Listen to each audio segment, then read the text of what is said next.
Ակնկալիքները բնականաբար ժողովրդական ճնշումն են եւ ճնշման ներքո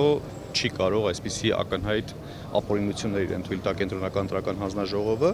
Ես անկեղծ սպասում եւ ակնկալիք ունեմ, որ պետք է ԲՀԿ-ից գողացված ձայները վերականգնվի։ Պարոն Սարգսյան,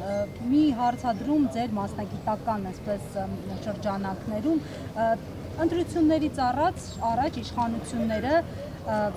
այսպես կոչված բարերարություն արեցին, բայց լեգիտիմացված ձևով թոշակ բարձրացրին, խոստումներ տվեցին տաքսիստներին եւ այլն, բայց ընտրություններից 3 օր անց արդեն քննարկվում է ակցիզային հարկի դրույքաչափի բարձրացման հարցը։ Սա կոմպենսացիայի համար է արվում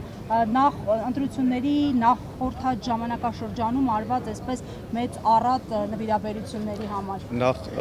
երկու փոփոխությունները, երկու խոշորագույն ֆինանսական փոփոխությունները 2026 թվականի բյուջեում նախատեսված չէր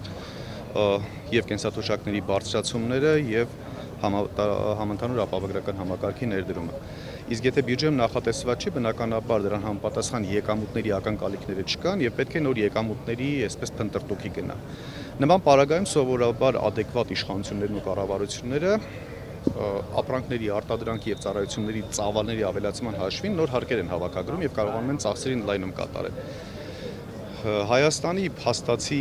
իշխանության պարագայում դա գոյություն չունի։ Հետևաբար մնում է ընդամենը երկու քայլ՝ կամ հարկային դրույքաչափի բարձրացում, կամ հարկային բազայի ընդլայնում։